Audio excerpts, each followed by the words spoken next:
It's November 4th, 1944, and the US 28th Infantry Division is caught in a brutal battle deep inside the Hurtgen forest. Major Robert T. Hazlitt watches in disbelief as a German Panther tank bursts out of the trees and heads straight toward a foxhole occupied by his soldiers. He yells a warning, but it's too late. The Panther's tracks crush the position before continuing forward. Grabbing his radio, Hazlitt urgently orders his men to retreat. If they are going to make it out alive, they will need reinforcements and American tanks. About a mile away, 9 Sherman tanks from the 707th Tank Battalion struggle through thick mud as they force their way across the forest. Leading the column is Lieutenant Raymond Flegg, standing atop the first Sherman. Without warning, a massive explosion erupts beneath the tank, throwing the crew and into chaos. They quickly realise they have struck a German landmine. Thankfully, no one is hurt, but the disabled Sherman is now bogged down in the mud, completely blocking the narrow trail. Acting without hesitation, Fly orders a tow cable to be brought forward. He instructs his platoon sergeant to connect the second Sherman to the damaged tank, using it as a fixed anchor. Slowly, the next tank edges around the wreck, at one point nearly slipping into a steep ravine. The tow cable holds just long enough for it to make it safely past. While one Sherman manages to continue, the rest remain trapped behind the disabled vehicle, and clearing the route could take hours. Knowing there isn't time to wait, Fly climbs aboard the operational Sherman. He tells its commander to remain with the stranded tanks and rejoin him as soon as they're able. Then he slams the hatch shut, and the lone Sherman rumbles forward into the fighting alone. Back on the front, without armour support, Hazlitt leads his battered infantry as they pull back into a village. In the distance, a 45-ton Panther lurches forward, followed by a column of Panzer IVs. It's at that moment that Hazlitt hears another engine right behind him. It's an American Sherman that rolls into view, covered in mud, branches, and scraps of forest. Hazlitt runs to the tank and points toward the many Panzers on the rise. Flegg is vastly outnumbered, but he nods grimly and the Sherman surges forward. Inside a German Panther, its commander scans the American positions ahead. The infantry are scattered in foxholes, and in the village, they are worn out and exposed. He orders the driver to accelerate and charge the enemy to take out the village. The driver pushes the pedal and the Panther advances. 200 yards away, Flegg brings his Sherman up onto the crest and sees the Panther's long 75mm gun pointed towards the retreating American infantry. Its side is open. It's a perfect shot. Flegg gives the enemy position to the gunner. Gunner, shot, tank, 200. Target sets on the Panther. Fire! The Sherman fires. The shell cuts through the cold air and hits heavily into the Panther's side with a bright flash. But there is no penetration. Just a thud. The Panther stops. Flegg snaps out the next order. Again! Fire! The second round hits, but still there is nothing. Flegg is confused. Then he hears the loader telling him, "What is going on?" There are only high explosive shells in the ready rack. Chill runs down Flegg's spine. In the chaos of the mud trail, he switched into another Sherman, and the previous commander loaded high explosive shells in the ready rack, not armour-piercing. "Get me AP, move!" The loader reaches for the sponson rack to grab the AP rounds, but his hands begin to shake. "I can't get to AP, sir. The turret's in the way." It's the worst possible scenario. To reach the armour-piercing rounds, they have to move the turret away from the target in the middle of a tank battle. Instinctively, Fly orders the gunner to turn it. Every second feels deadly. His eyes are locked onto the enemy's muzzle brake. Then something strange happens. The Panther's hatch is open. Inside the Panther, panic is breaking out. Stunned by the 2 heavy hits, the crew think the tank is about to burn. The Germans scramble out expecting fire or ammunition, cooking off inside. But there is no flames, no signs of penetration. The German commander grabs his binoculars and looks for the enemy. It's then he sees the Sherman with its turret traversed. The American tank has hit them, but with wrong ammunition. Evacuating was a terrible mistake. They've lost the advantage. Back into the tank. It was a high explosive shell. The Panther crew scrambles aboard again, all the while under fire from the American infantry. Their mistake buys Flag a few precious seconds. The turret finally comes to a halt. Now the loader can quickly grab the sponson rack. He hauls up armor-piercing rounds as fast as he can, clinging to them as his life depends upon it. At the same time, the Panther's turret begins to swing toward them. Inside the German tank, the driver revs the engine to build hydraulic pressure. Inside Flau's Sherman, the gunner fights to bring his own gun back to position. The two steel war machines turn their turrets together in a race to get their guns on target. The loader slams the M61 armor-piercing shell into the breech. Up! But the Panther gets there first. Fire! It's high-velocity 75mm shell that emerges from a cloud of fire. It flashes across the gap and whistles just over Flag's turret. It's missed. The German commander gasps. They are left with a vulnerable side open to enemy fire. The Panther begins to turn, and its turret follows, rotating slower than the hull was turning. The Sherman gunner has the Panther in his sights. He fires. The shell streaks in and smashes into the Panther's gun barrel, splitting it clean apart. For a moment, nobody in Flag's tank can believe it. An impossible lucky shot. Inside the Panther, the commander shouts for another shot, but his order is met by a pale face from the gunner. The barrel is gone. The German Big Cat is now a toothless wreck. Oh my god, Flag doesn't give them time to recover. Hit it again! The armor-piercing round tears into the Panther's hull. Then another. The left side rips open and flames burst out. The German tank catches fire. None of the crew escape the inferno. Flag's men cheer, but he's already looking past the burning wreck. 3 Panzer IVs are coming up behind it.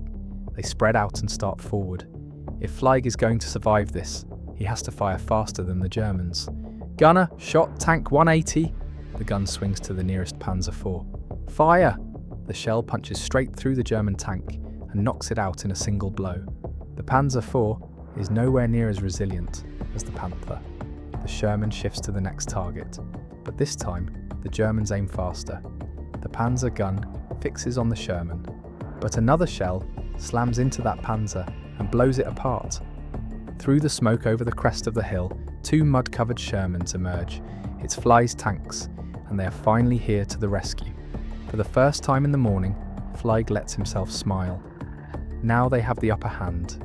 The last Panzer IV swings its turret and tries to fire on the move, but the shot goes wide. That is its last chance. Flag's gunner steadies, fires, and sends a round straight through the turret. The Panzer IV dies where it stands. With the Panther burning and the lead Panzers knocked out, the German attack begins to falter.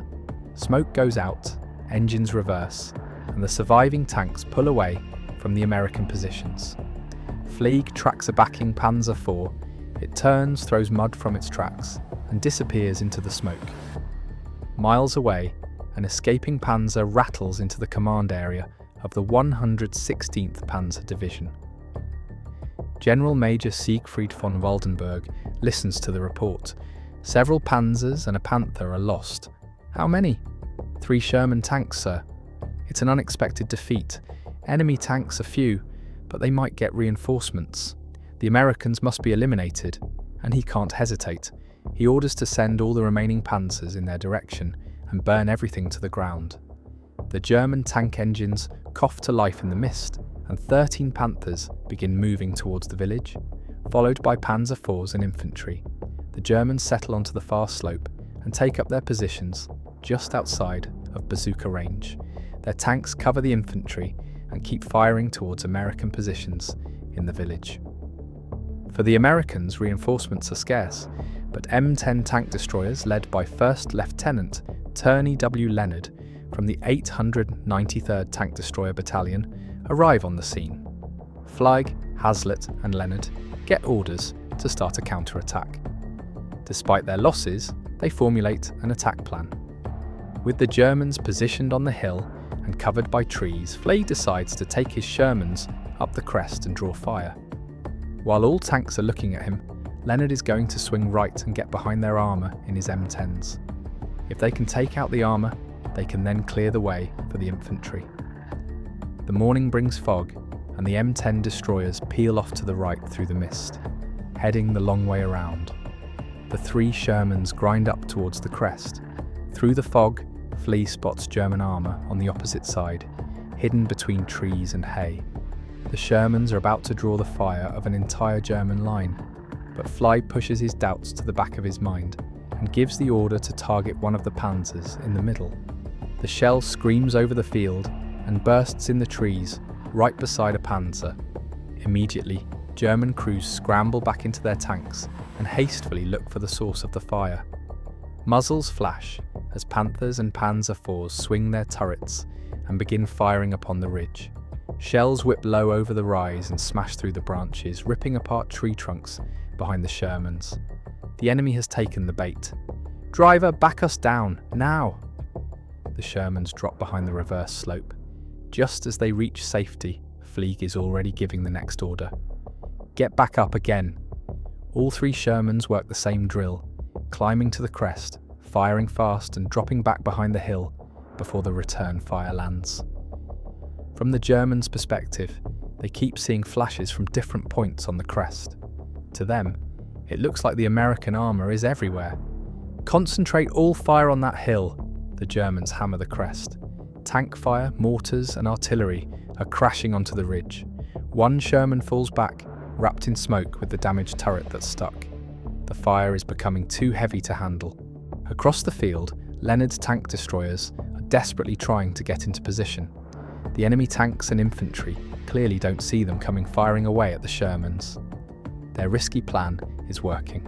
They just need to get closer to surprise the enemy firing from the flank. Suddenly, Leonard feels a strong jolt. He looks over the edge to see his M10 is now grounded on a stump or a rock.